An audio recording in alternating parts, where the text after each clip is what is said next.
الشيطان الرجيم. بسم الله الرحمن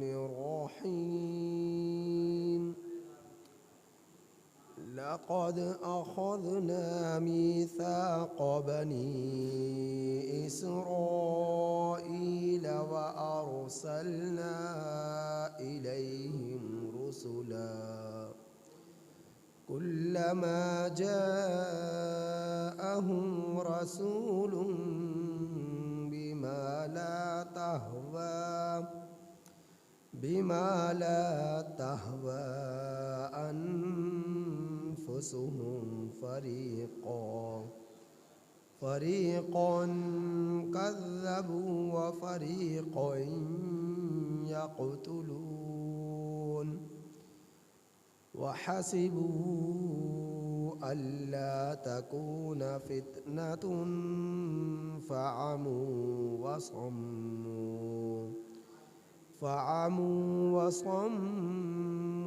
ثم تاب الله عليهم ثم عموا وصموا كثير منهم والله بصير بما يعملون۔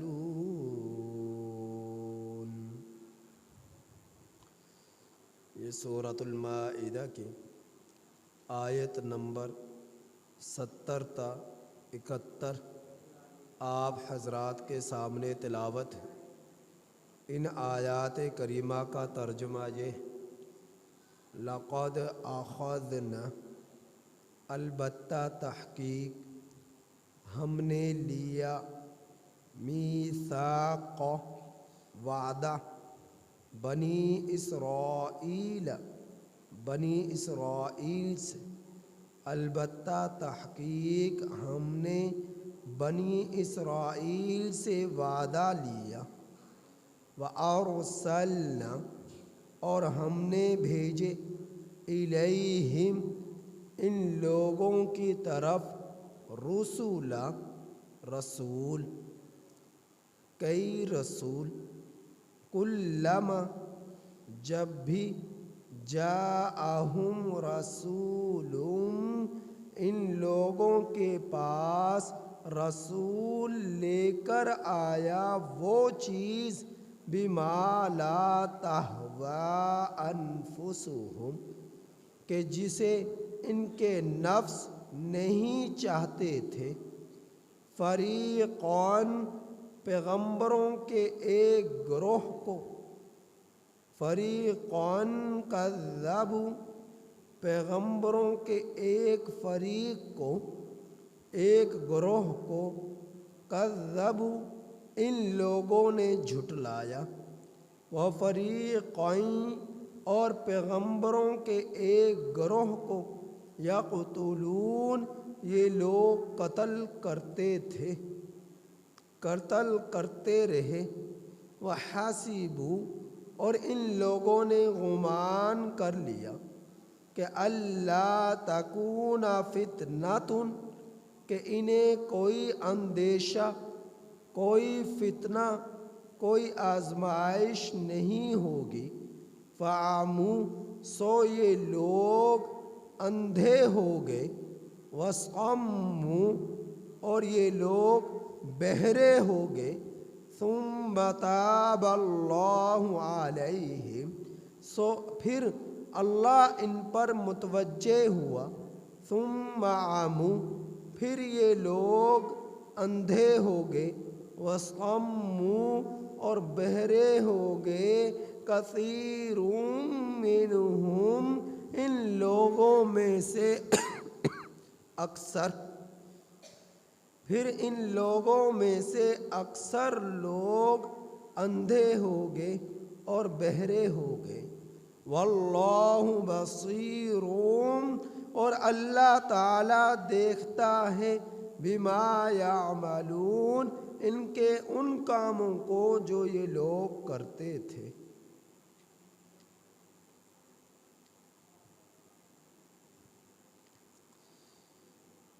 اللہ جل جلالہ نے بنی اسرائیل کی طرف سینکڑوں انبیاء اکرام علیہم الصلاۃ والسلام کو مبعوث فرمایا۔ تقریباً حضرت موسیٰ علیہ الصلاۃ والسلام سے حضرت عیسیٰ علیہ الصلاۃ والسلام تک 4000 انبیاء اکرام علیہم الصلاۃ والسلام بنی اسرائیل کی طرف اللہ رب العزت نے ان کی رشد و ہدایت کے لیے بھیجے کہ لوگوں کو گمراہی سے ہدایت کا راستہ دکھلائیں اور ایک رب کی عبادت کرنے والے لوگ بن جائیں۔ لیکن نتیجتاً لوگوں نے انبیاء اکرام علیہ الصلاۃ والسلام میں کی اکثر جماعت کو جھٹلایا اور اکثر جماعت کو شہید کیا، جس طرح کہ حضرت زکریا علیہ الصلاۃ والسلام،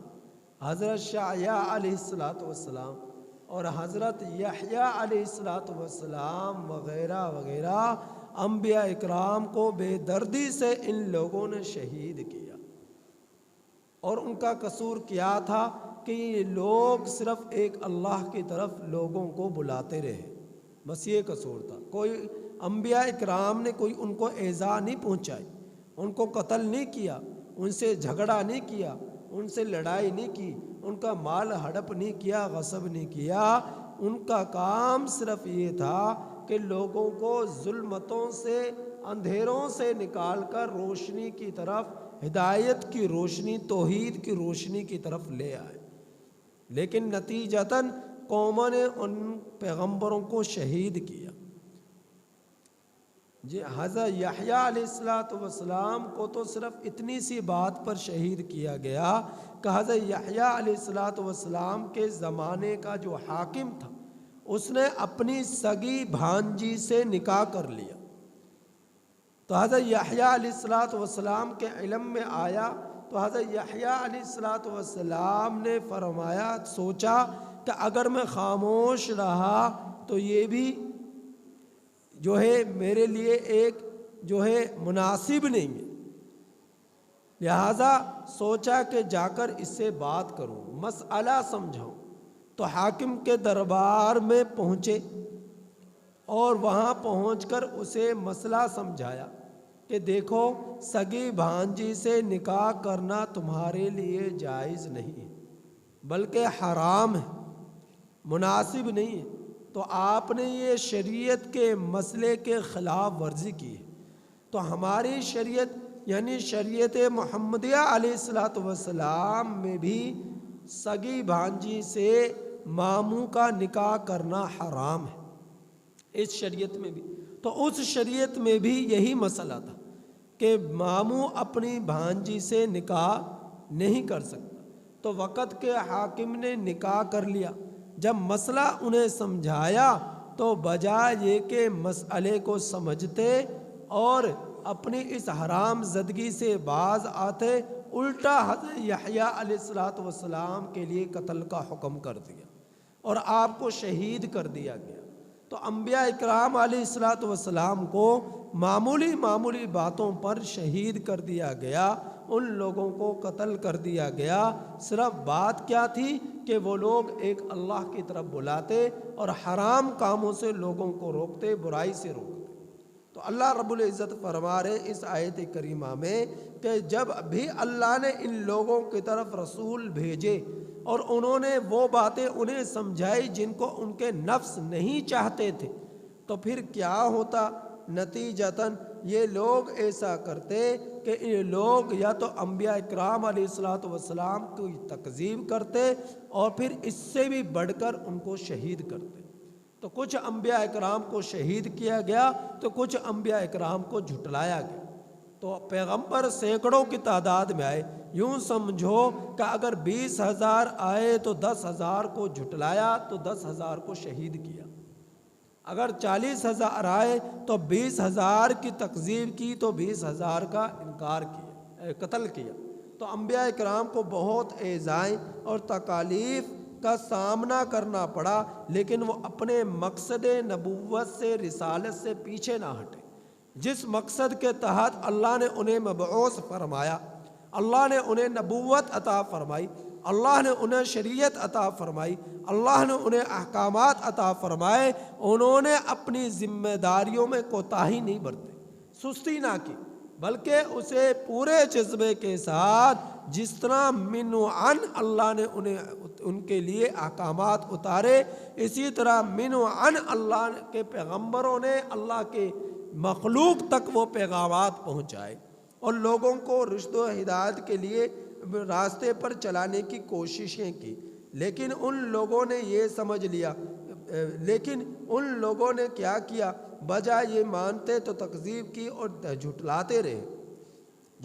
رہے، تو اللہ رب العزت نے انہیں آزمائش میں ڈال دیا کہ اس آزمائش کے نتیجے میں یہ لوگ اندھے ہو گئے، بہرے ہو گئے۔ کس اعتبار سے اندھے ہو گئے، کس اعتبار سے بہرے ہو گئے کہ یہ لوگ حق کو سن کر بھی ان کے کانوں کے حدود سے دل تک وہ حق پہنچتا نہیں، حق کو دیکھتے ہوئے بھی اندھے بنے رہے اور آنکھوں سے دیکھ کر اپنے دل تک اس حق کو پہنچایا نہیں۔ تو ایسے ہو گئے جس طرح کہ انہوں نے حق کو سنا ہی نہیں، ایسے ہو گئے کہ جس طرح کہ انہوں نے حق کو دیکھا ہی نہیں۔ تو سب کچھ وہ دیکھتے رہے، پیغمبروں پر معجزات اترے، معجزات کو دیکھتے ہوئے ان لوگوں نے ان کی تکذیب کی، ان کو شہید کیا۔ وہ لوگ حق کو اپنی کانوں سے سنتے رہے، سننے کے باوجود یوں ہو گئے جیسا کہ کبھی ان کے کانوں میں حق پہنچا ہی نہیں، اور بہرے ہو گئے۔ جس طرح بہرا انسان سن نہیں سکتا، اس طرح یہ لوگ حق کو سن کر بھی قبول نہ کرنا یوں ہو گئے جس طرح کہ سنا ہی نہیں، تو یہ بہرے ہو گئے۔ تو اللہ رب العزت نے ان کو موقع دیا کہ یہ لوگ توبہ کر لیں۔ ثم تاب اللہ علیہم، ان کو پر اللہ متوجہ ہوا، یعنی توبہ کا موقع دیا، لیکن ہوا کیا، یہ لوگ توبہ کو قبول، توبہ کرنے کے بجائے، رب کے دربار میں جھکنے کے بجائے، رب کے دربار میں معافی مانگنے کے بجائے، یہ لوگ مزید ہر دھرمی پر اس ضد پر اڑ گئے اور پھر اندھے بن گئے، بہرے ہو گئے۔ ان میں سے اکثر لوگ وہ تھے جو حق کو سن کر بھی بہرے بنے رہے اور حق کو دیکھ کر بھی اندھے بنے رہے، اکثر لوگ ایسے ہوئے۔ تو اللہ رب العزت فرما رہے ہیں واللہ بصیر بما یعملون، اللہ دیکھ رہا ہے جو کچھ یہ لوگ کر رہے ہیں۔ کل قیامت کے دن اللہ واضح کر دے گا، ہر شخص جو مر رہا ہے اس کے لیے قیامت قائم ہو رہی،